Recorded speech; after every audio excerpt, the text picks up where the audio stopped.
Bom dia, feliz quinta-feira. Gostaria de agradecer aqueles que lideraram os cânticos, o irmão Merrill, a irmã Hannah e Fiona. Igualmente, a nossa audiência online. Muito obrigado por se juntar a nós mais uma vez.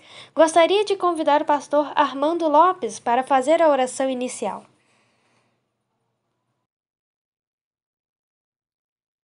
Bom dia a todos. Se aqueles que puderem, vamos ajoelhar para orar. Pai amoroso e gracioso, nós te agradecemos por nos trazer aqui nessa manhã. Lhe pedimos o Espírito Santo para impressionar nossos corações e nos concede esse poder, graça que precisamos para colocar em prática as palavras que iremos ouvir. Tudo lhe agradecemos em nome de Jesus. Amém.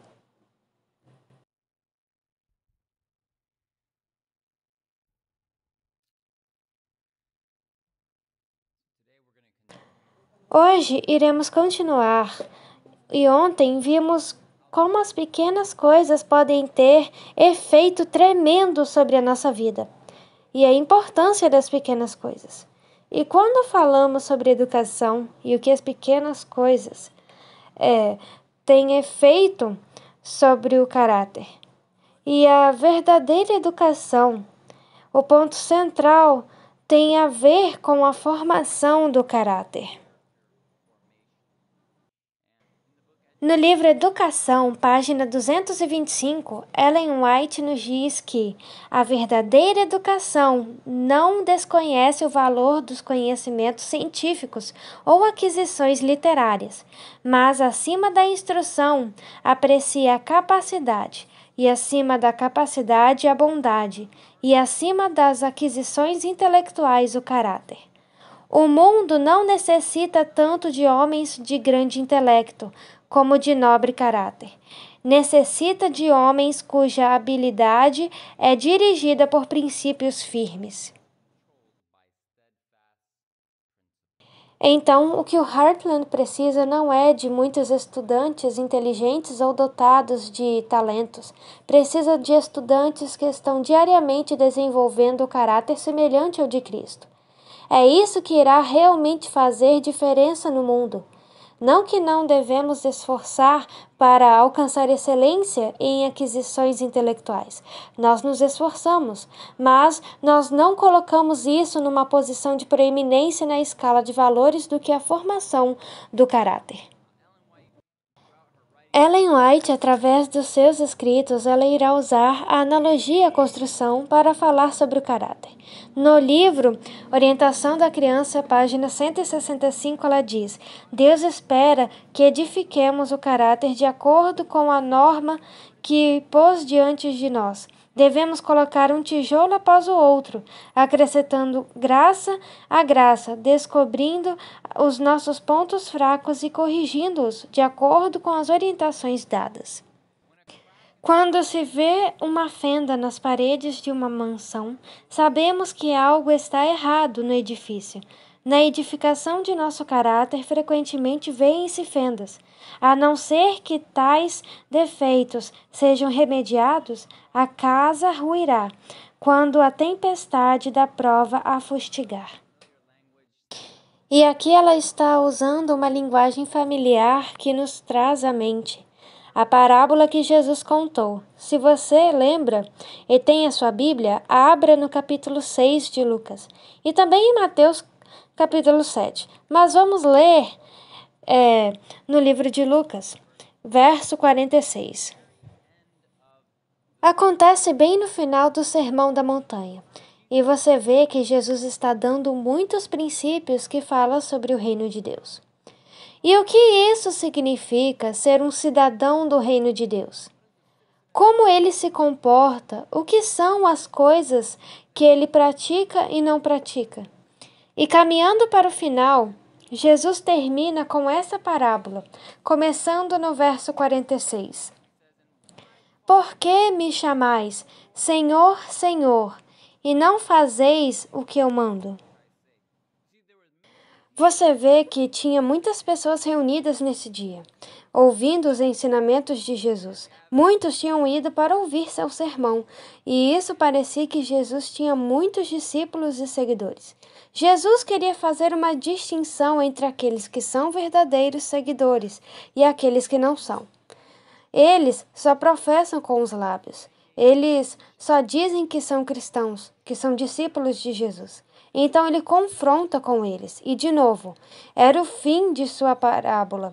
E ele conta a eles muitas coisas. E o que Jesus quer deixar nas mentes deles, que a coisa mais importante não é a que você ouviu, todas essas coisas. É a sua atitude com relação à informação que você teve.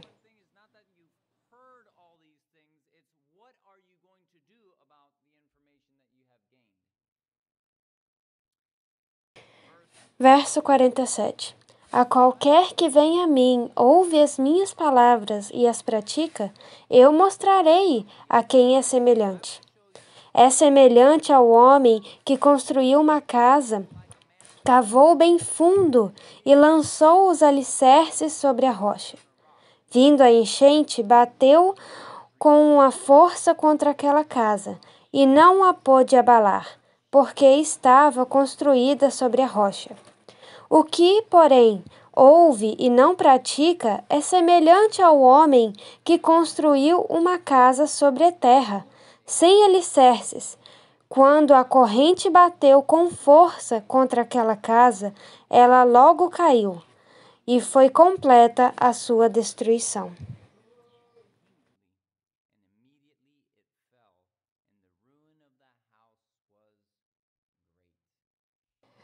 Podemos pegar essa parábola e linkar com o trabalho de construção do caráter, que é como construir uma casa. E aqui tem uma coisa interessante, que todos nós aqui estamos construindo, seja estando conscientes ou não. Estamos construindo uma casa. E enquanto todos estamos aqui no Heartland e estamos em um ambiente bom e favorável, e tudo está indo bem em nossa vida, todas as nossas construções parecem bem similares. Todos parecemos cristãos, seguidores de Cristo. E é em crises e tribulações que a diferença então é vista entre as construções que estão sendo feitas.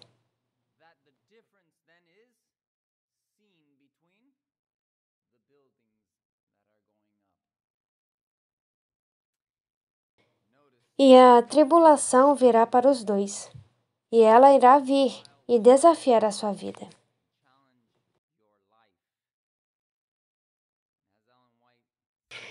E como Ellen White disse aqui na passagem que nós acabamos de ler, que, a não ser que tais defeitos sejam remediados, a casa ruirá, quando a tempestade da prova a fustigar. Continuando aqui no mesmo livro, Orientação da Criança. Aquele que se quer transformar num belo edifício para o Senhor deve cultivar cada faculdade do ser. Somente pelo devido uso dos talentos é que o caráter se pode desenvolver harmoniosamente. Trazemos assim para o fundamento aquilo que na palavra é representado como ouro, prata, pedras preciosas, material que suportará a prova dos fogos purificadores de Deus. Então, seus talentos, habilidades, dons, essas são suas ferramentas. Assim que você usa essas coisas, essas ferramentas, você está construindo um caráter. E essa construção vai avançando pouco a pouco. Não é feito quando você faz coisas boas ou grandes decisões. É construído pouco a pouco, com todo ato, escolha e decisão. Tudo o que você faz.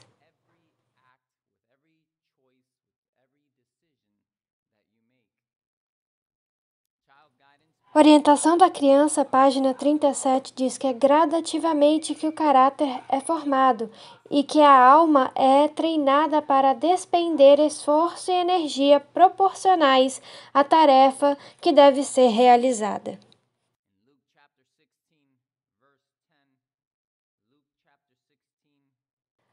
Lucas 16, verso 10. Depois de contar outra parábola do administrador injusto, Jesus termina com essa declaração.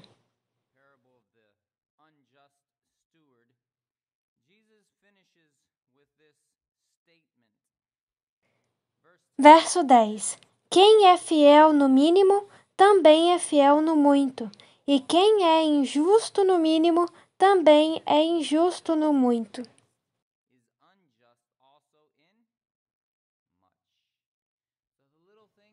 Então, as pequenas coisas são importantes. Elas têm efeitos em sua vida e em seu caráter.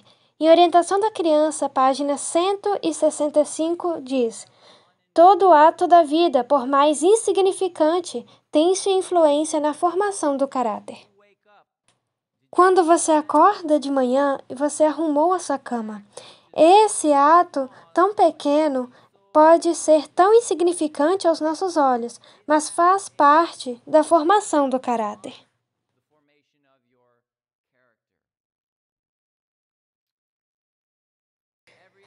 Todo ato da vida, por mais insignificante, tem sua influência na formação do caráter. Um caráter bem formado é mais precioso que as possessões mundanas, e moldá-lo é a obra mais nobre em que os homens se possam empenhar. Mensagem aos Jovens, página 202. Não desconsiderais nunca a importância das coisas pequeninas. As coisas pequeninas fornecem a real disciplina da vida. É por meio delas que a alma é exercitada para crescer até a semelhança de Cristo ou apresentar a imagem do mal. E então, falando sobre a experiência de Elias, Ellen White diz que é pela fidelidade nas pequenas coisas. Elias estava preparando para maiores responsabilidades. Dia a dia, através de experiências práticas, ele obteve uma aptidão para um trabalho mais amplo e elevado. Ninguém pode saber qual pode ser o propósito de Deus em sua disciplina, mas tudo pode estar certo que fidelidade nas pequenas coisas é evidência para aptidão para grandes responsabilidades. O que vocês estão fazendo aqui no Heartland? No posto de trabalho? O que você faz na sua sala? E da forma como que você a mantém? Isso parece ser como coisas sem importâncias para você agora. Mas a sua fidelidade nestas coisas é o que irá mostrar se você estará apto para as grandes responsabilidades. E Deus usa estas coisas em sua rotina diária para treiná-lo e prepará-lo para um grande trabalho.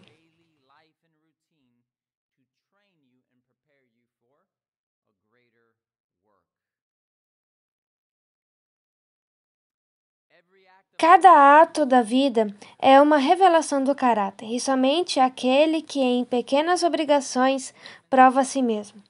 O trabalhador que não precisa se envergonhar pode ser honrado por Deus com um elevado serviço. Precisamos aprender a fazer as coisas. Você sabe, aqui você tem uma vantagem, e ambiente é uma bênção. É bom ter bons ambientes que nos motivam e que nos facilite a fazer escolhas corretas. Mas precisamos estar conscientes das escolhas que fazemos. E vocês sabem, há pessoas que fazem boas escolhas quando têm boas influências por perto.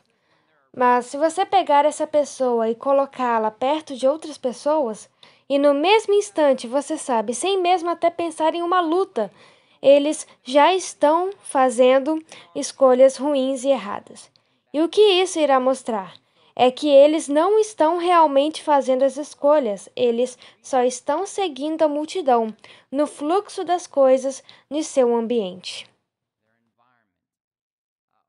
Não devemos só fazer as coisas quando nós sentimos que gostamos. Nós devemos estar conscientes de cada escolha singular que fazemos.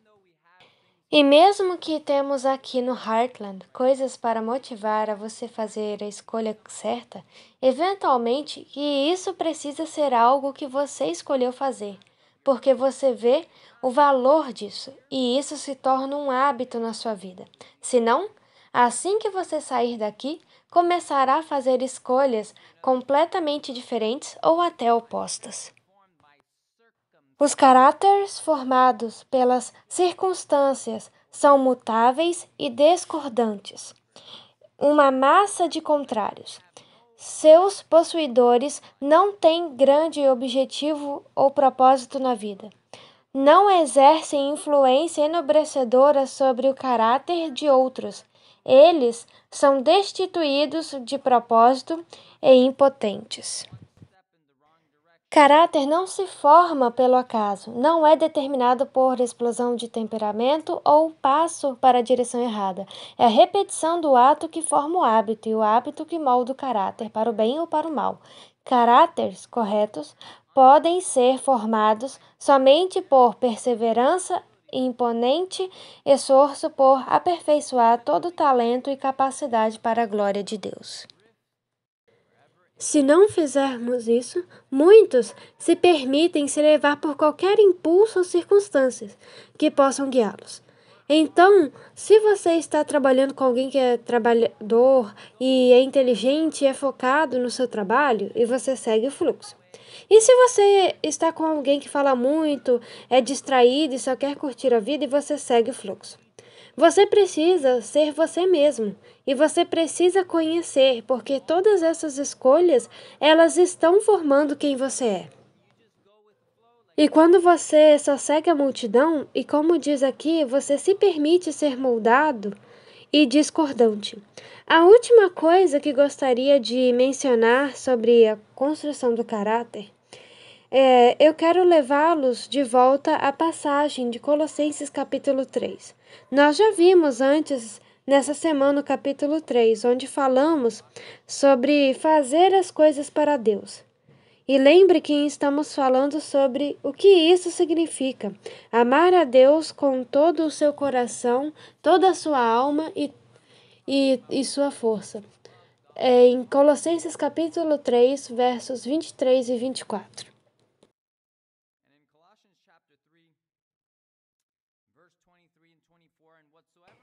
E tudo o que fizerdes, fazei-o de todo o coração, como ao Senhor, não aos homens, sabendo que recebereis do Senhor a recompensa da herança. É a Cristo, o Senhor, que servis. Eu quero finalizar com esse pensamento. Você sabe que não é só as coisas que fazemos. O motivo também tem uma função na formação do seu caráter.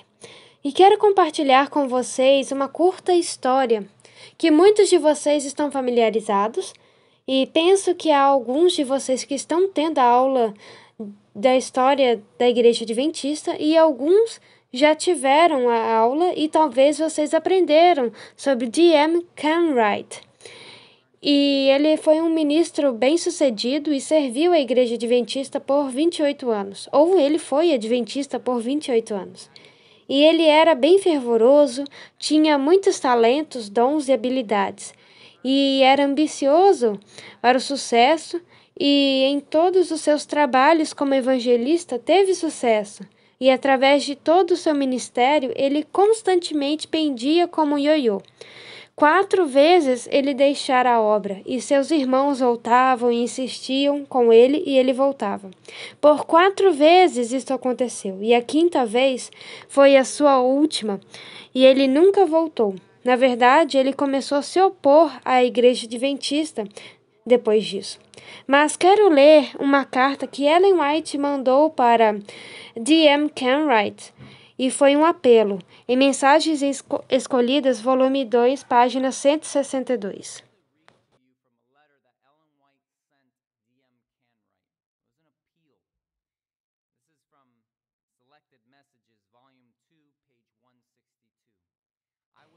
Entristeceu-me ouvir a vossa decisão, mas tenho tido razões para esperá-la.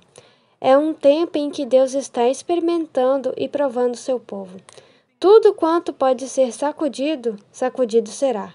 Só aqueles cujas almas se acham bem firmadas na rocha hão de resistir. Quisestes ser muita coisa, e fizestes uma ostentação e um ruído no mundo. E em resultado disso, vosso sol certamente se porá em obscuridade. Vossa ambição librou-se tão alto, não aceita coisa alguma inferior à elevação do próprio eu. Não vos conheceis a vós mesmo. Aquilo de que sempre necessitastes foi um coração humilde e contrito. Então ela diz essas palavras e quero deixar com vocês. E vamos trazer isso para as pequenas coisas, as coisas comuns da vida. E Ellen White diz: caso houvesseis vivido para Deus nas coisas comuns, fazendo vossa obra pura e fielmente, quando não houvesse ninguém para dizer que estava bem feita, não vos encontraríeis em vossa atual posição. O caso da queda de D.M. Kenwright aponta para a sua juventude. Ele não aprendeu a fazer as coisas para o Senhor. Ele não aprendeu a fazer as coisas pelo motivo do amor e honrar a Deus.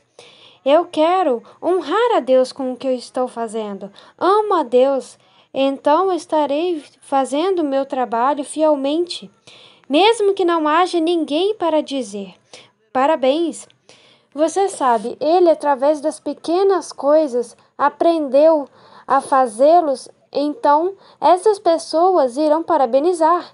E você fez um bom trabalho, você é tão inteligente, talentoso, e isso cresceu, e apontou para o seu trágico fim. Vocês estão formando um caráter. E não subestime o poder das pequenas coisas e do motivo no que estamos fazendo. Que o nosso motivo seja amor por Deus, fidelidade a Ele, e mesmo que ninguém esteja vendo, certo? E em cada situação, em cada circunstância, porque estamos servindo o Senhor. Vamos orar. Amoroso Pai, lhe pedimos que ajude a cada um de nós, impressione nossos corações com a importância das pequenas coisas e com a importância de fazer as coisas pelo motivo correto, porque cada ato e decisão contribui para a formação de um caráter, e nós, através da graça de Deus, queremos formar um caráter que resistirá ao teste do tempo. Nos abençoe nessa obra, em nome de Jesus. Oramos, amém.